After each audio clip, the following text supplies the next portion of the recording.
Hello and welcome. My name is Chris Stengel, and today I'd like to talk about moving ABC's IT infrastructure to the cloud. Cloud services and keeping ABC Company competitive. Steve Jobs said it best. Older people sit down and ask, "What is it?" But the boy asks, "What can I do with it?" When it comes to the vastness of IT in the cloud, let's not let the unknown frighten us. Let's be more like the boy and ask ourselves, what can I do with it? My sincerest hope is after watching this presentation, you will see the cloud as an opportunity with infinite possibilities for the ABC Company.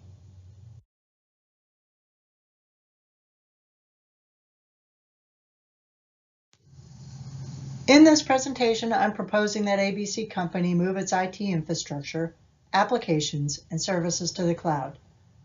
Although there's much more to cloud services than is discussed here, for our purposes today, I'll keep it brief, highlighting only what directly relates to ABC Company and its cloud potential. I'll show you some quick statistics, give a brief rundown on what the cloud is and what it has to offer, talk about the economic impacts of moving ABC to the cloud, shed some light on growth and opportunities, and wrap it up with some strategy for getting ABC Cloud ready.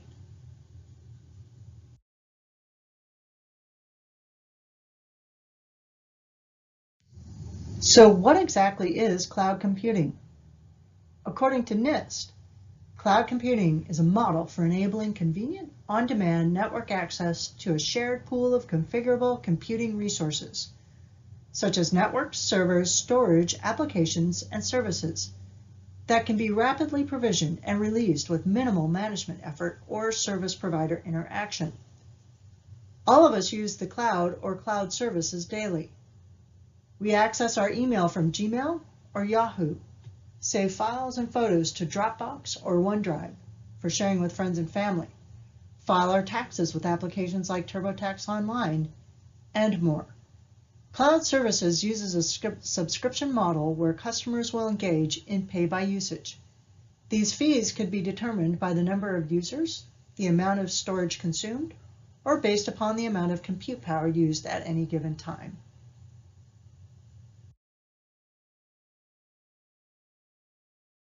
There are three cloud models commonly used by businesses today. SaaS, or Software as a Service, such as Google Apps, Dropbox, or Salesforce. Platforms as a Service, or PaaS, such as Windows Azure, Google App Engine, and Force.com, and Infrastructure as a Service, or IaaS, such as Microsoft Azure, AWS or Amazon Web Services, and Rackspace Cloud. Each delivery model offers specific services. SaaS offers web-based solutions, and all you need is a browser and a subscription, and you're in business. Platform as a Service offers tools and programs most often used by developers to write and deploy applications. Companies wishing to develop in-house code can subscribe to these services, thus avoiding the cost of buying, installing, and maintaining the tools themselves. Infrastructure as a Service offers companies the ability to deploy servers, storage, and networking. Companies not financially capable of standing up their own data center can have the luxury of all of these services without the hassle and cost of maintaining real estate, hardware, software, and support staff.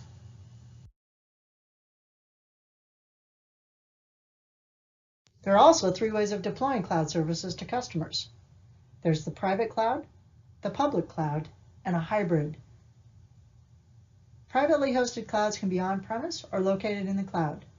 Hardware is purchased or usage fees are charged to stand up a virtual environment that can support hundreds of servers and applications. Public clouds offer these same services with the exception that the resources are shared amongst many customers wishing to take advantage of not having to maintain a private cloud or local data center. A hybrid of these two models is often a final solution for companies that have unique needs.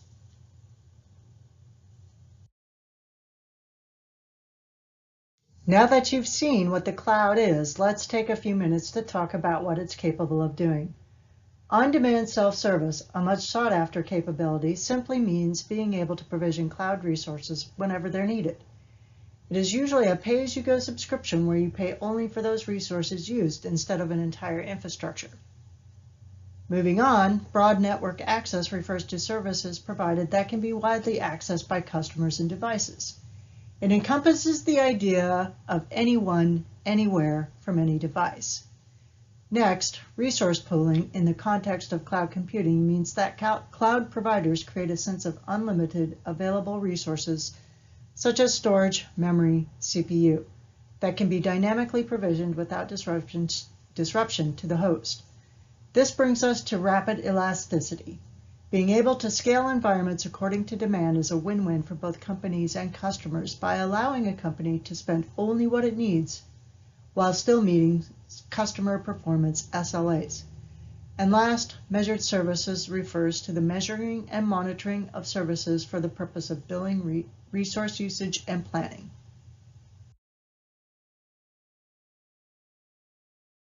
Has both advantages and disadvantages. Advantages. One of the biggest benefits of cloud compute is that most of the IT technology required to provide cloud compute services is transparent to us. We no longer care about the what and how of the cloud provider's infrastructure. We just get to use it. Equally and completely related is the move away from having to define and allocate capital expenses related to maintaining a local data center. Instead, we operationalize our expenses in paying for things such as subscription fees and licensing costs. Measured services within the clouds also guarantee that the resources we are using are optimized for performance on the back end. Cloud providers are also better equipped with the latest security tools and a larger security staff that can predict and prevent security issues. And last but not least is the ability to scale our resources via on-demand and self-service to meet peaks and valleys. Disadvantages. Network interruptions can be annoying and unpredictable. At times, we are held hostage by all or some of the components that sit between us and the cloud. For example, outages related to our internet service provider, outages related to the telco, or outages related to the cloud provider itself.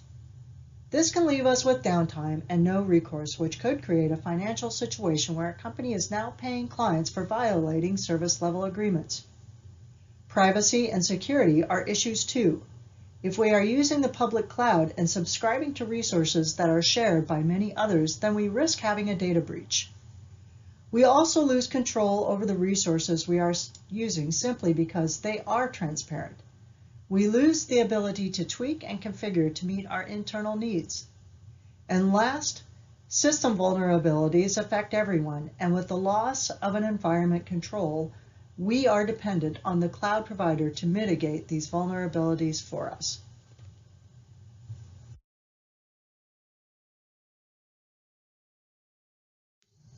In wrapping up the section, Making Sense of the Cloud, we ask ourselves, how does ABC IT stack up against it? Economies within a corporation are small and finite. You will only have so many internal customers demanding data center resources. Resources are thus expensive because of low tenancy. Cloud providers work in economies of scale and operate under a pay-as-you-go model. Really, it's all about supply and demand. They buy the infrastructure and sell it to customers. The more customers, the lower the cost per tenant. This also means a larger profit for the cloud provider, more infrastructure, more customers, and so on.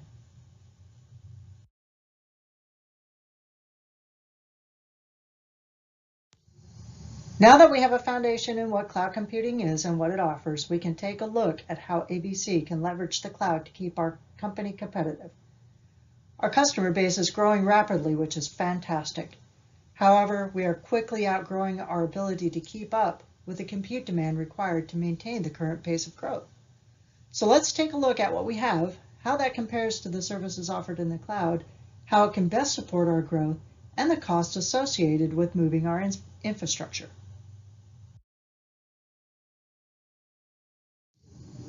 Table 1 illustrates some of the major differences between ABC's on-prem data center and the cloud. We can see that ABC is heavy on hardware and staff, whereas the cloud that hardware and staff are transparent. ABC is rigid and slow to deliver in capacity. The cloud is agile and flexible. ABC uses capital expenditures in order to buy hardware. The cloud uses only operational expenses such as subscriptions.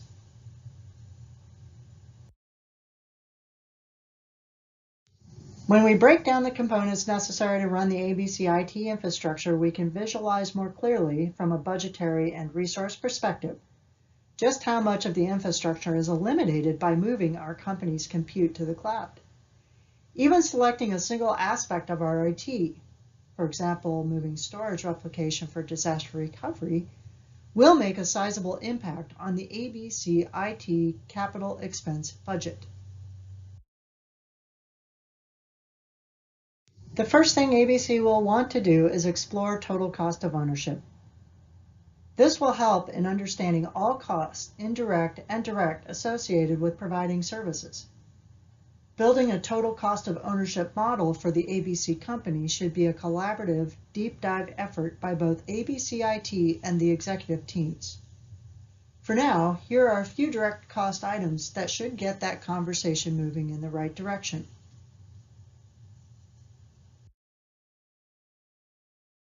Additionally, we'll need to consider indirect costs. These costs come about as a result or in response to unexpected events. Each of these can be considered a risk as well and should play into any decisions made regarding ABC's move to the cloud.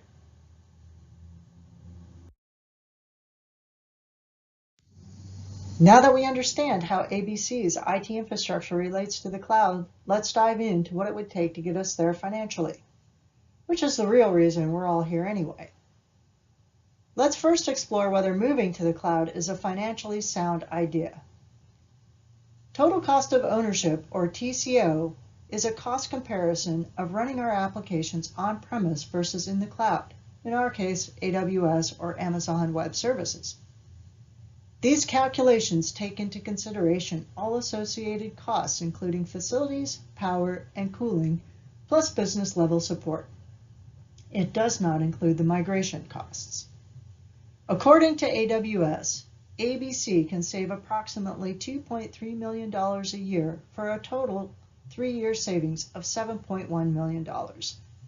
These savings can be used to reinvest into ABC for things such as research and development, for new products, better marketing, and hiring talented developers.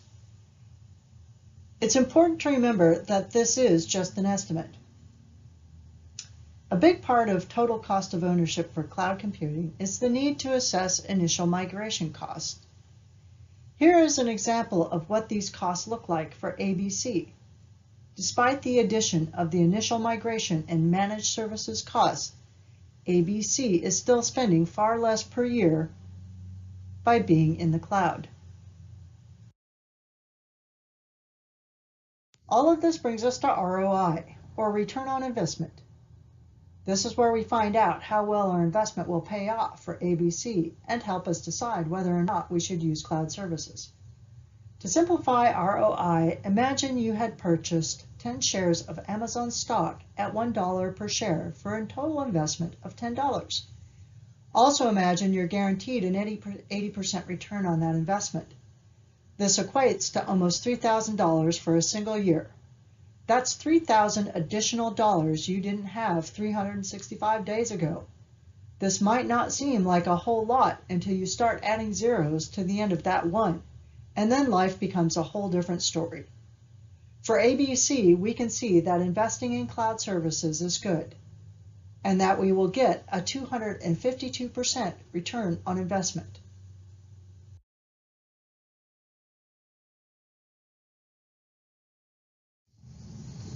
As we build the case for moving to the cloud, we need to understand ABC's requirements. We need to ask ourselves what we need. What are our systems doing today? What should they do? How should we do it? Typical business requirements are generally driven by the customer. IT requirements are born from business requirements or in support of organizational initiatives. We can see that to meet customer demand, which is a business requirement, we will need to expand IT infrastructure capacity and IT requirement.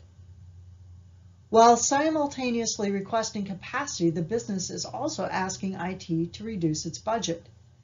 As it stands now, our current IT infrastructure is expensive and delivery of systems is far too slow. Capacity add will virtually swallow up the cash needed for research and development. Producing quality product will take longer, and we will be forced to sit and watch as the parade of competitors marches on in the cloud.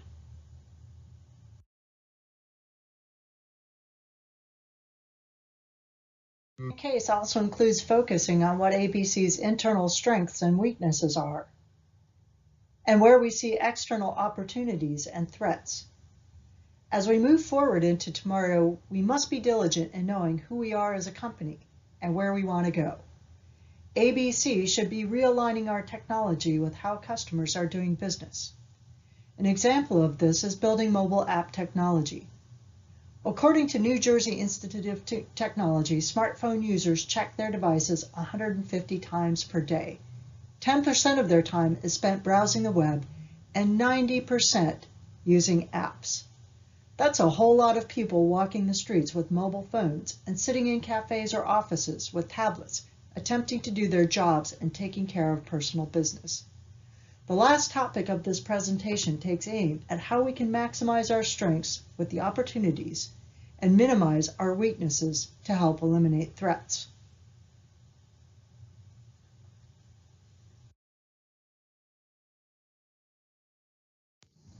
In conclusion, ABC is a well-suited candidate for cloud computing.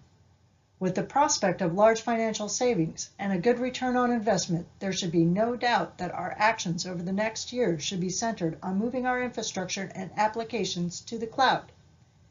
As Tim Phelps noted, if your company has not yet made the move to the cloud, you could already be a step behind your competitor. Thank you for your time and have a good day.